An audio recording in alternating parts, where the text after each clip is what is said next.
Assalamualaikum anak-anak, apa kabar semuanya? Semoga kalian semua dalam keadaan sehat ya. Amin. Sebelum memulai pembelajaran, alangkah lebih baiknya kita berdoa terlebih dahulu.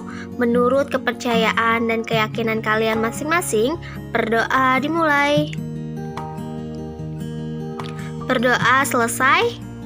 Kita masih dalam pembelajaran KD 3.6 yang membahas tentang bank sentral, sistem pembayaran, dan alat pembayaran. Pada pertemuan pertama dan pertemuan kedua, kita sudah membahas tentang bank sentral, sistem pembayaran, serta penjelasan alat pembayaran tunai.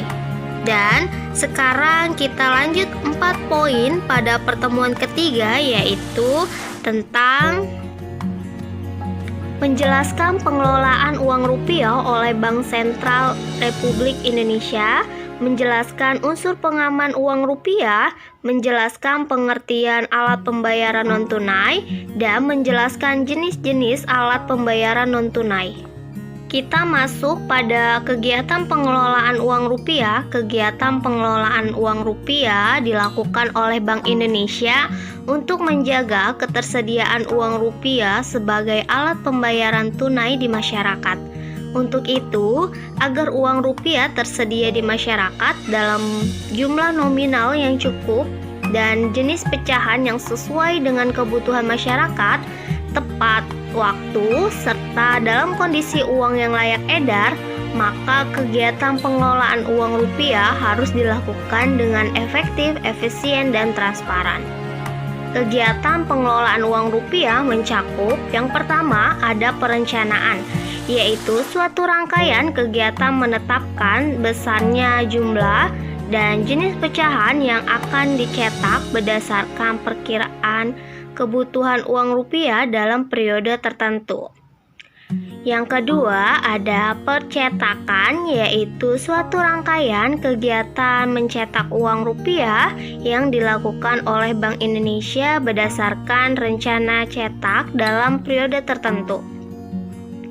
Yang ketiga ada pengeluaran, yaitu suatu rangkaian kegiatan menerbitkan uang rupiah sebagai alat pembayaran yang sah di wilayah negara Kesatuan Republik Indonesia.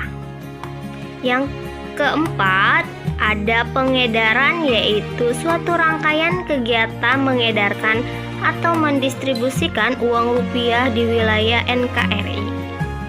Yang kelima ada pencabutan dan penarikan, yaitu rangkaian kegiatan yang menetapkan uang rupiah tidak berlaku lagi sebagai alat pembayaran yang sah di wilayah NKRI.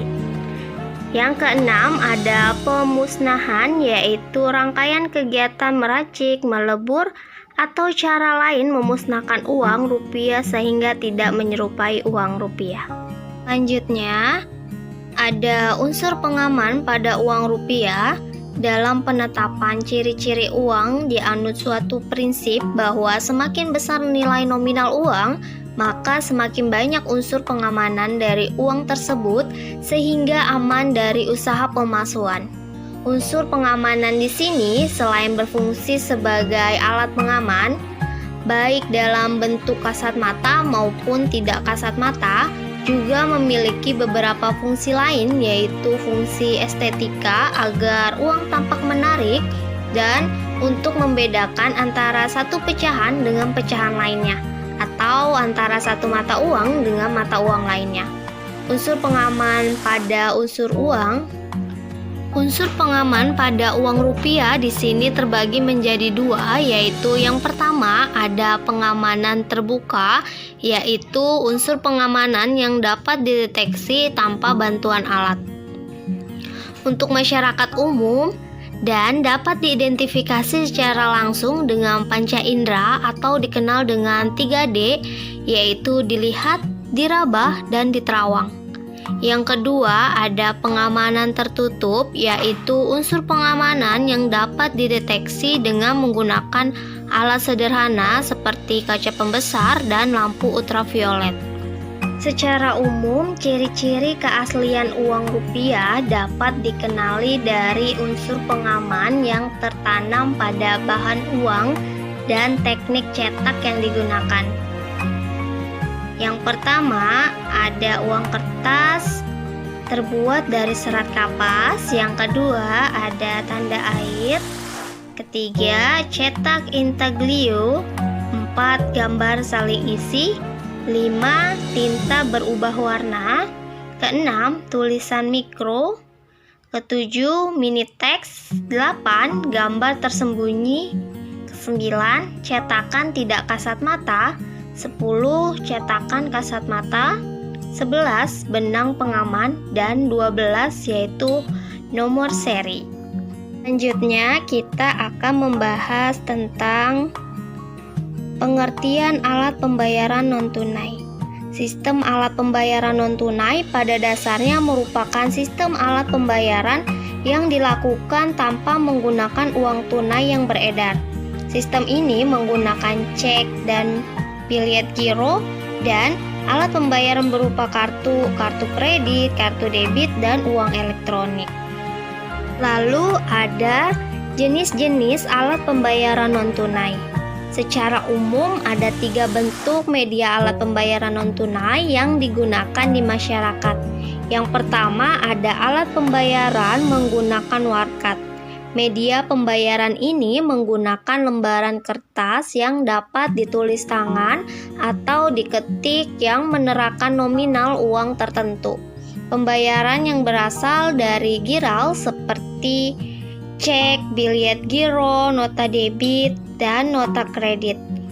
Cek merupakan bukti permintaan nasabah kepada bank untuk mencairkan dana sesuai jumlah dan nama penerima yang tertulis dalam cek.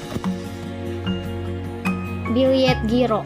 Biljet giro merupakan bukti permintaan pemindahan sejumlah uang dari rekening seseorang kepada rekening nasabah lain sesuai jumlah dan nama yang tertulis.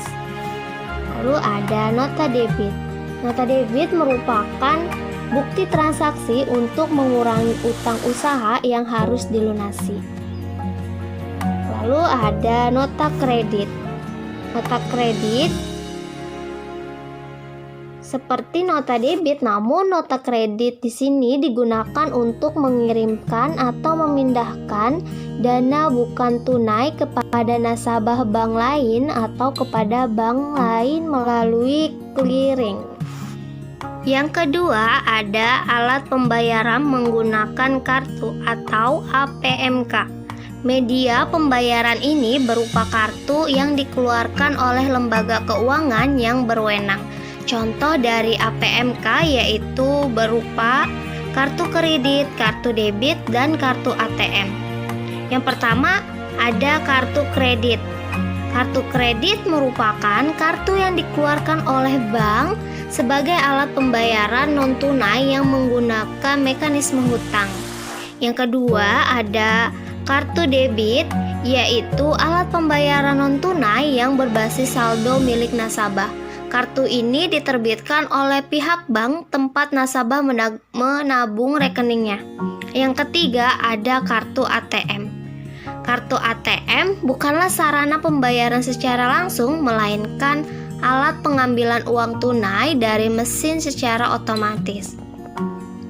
Tidak hanya mengambil uang, nasabah yang memiliki kartu ATM juga bisa mentransfer uang kepada pihak lain yang memiliki rekening pada bank yang sama atau pada bank yang berbeda.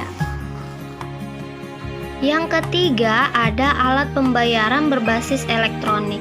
Sebagai alat pembayaran dalam bentuk elektronik di mana nilai uangnya disimpan dalam media elektronik, penggunaannya harus menyetorkan uangnya terlebih dahulu kepada penerbit dan disimpan dalam media elektronik sebelum menggunakannya untuk keperluan transaksi. Saat ini, uang elektronik sangat berkembang pesat dan kita bisa menjumpai beragam jenis uang elektronik seperti e-money, OVO, Dana, dan sebagainya. Perkembangan uang elektronik diharapkan pula dapat digunakan sebagai alternatif alat pembayaran non-tunai yang dapat menjangkau masyarakat.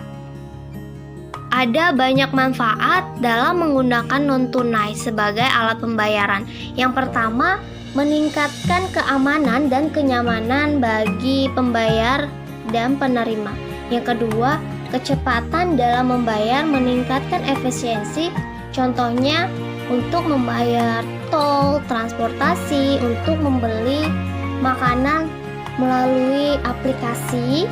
Yang ketiga, mengurangi biaya percetakan, pengedaran, dan penyimpanan uang. Terima kasih sudah menyimak video pembelajaran hari ini. Kurang lebihnya mohon maaf. Wabillahi taufik wal hidayah. Wassalamualaikum warahmatullahi wabarakatuh.